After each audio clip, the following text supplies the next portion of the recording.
perspective. In device perspective, we have three kinds of device: self-beckoning, directed, non-beckoning. Now we are going to see from the host perspective. Okay, in host perspective, these are all the major blocks: host system management, wireless USB host, MAC layer device, and MAC layer 5. Already, as we have already discussed these things, I mean 5 will sit at the bottom. Above that, MAC layer will come, then MAC layer device layer. Above that, wireless USB host and host system management will come.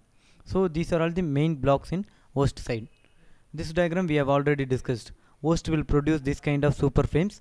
Each super frame will start with the backend slots, and each super frame may consist of one or more DRP IEs. Okay, so we have discussed all these things. So this entire frame structure will be produced by this host, and each DRP is made up of so many MMCs. This also we have seen.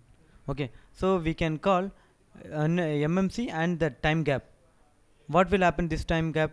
During that time only devices may send or receive the data, right? So we can group this section to be active. Okay, now in this diagram you will get the clear difference between the USB and wireless USB.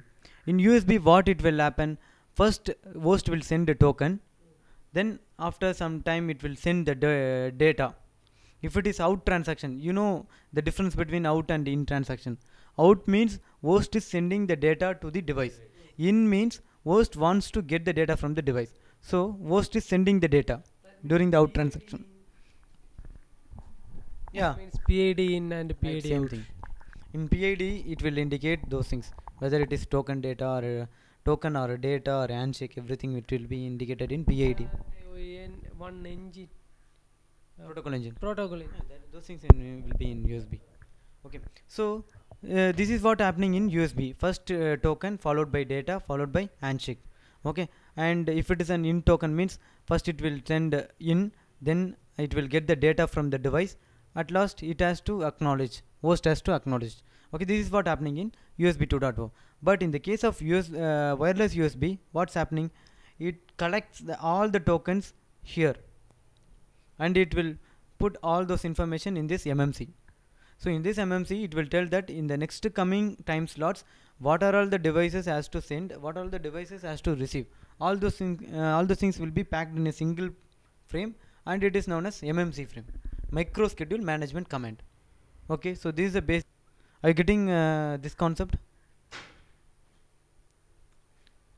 See here, first MMC will come. In MMC it will tell what all the devices will going to receive, what all the devices will going to transmit in the next coming slots. It will tell all those information in this MMC. Okay, but it has to schedule all those things. In transactions may be there, out transactions may be there, and handshake also possible. Okay, so how host will schedule means first it will schedule out transaction.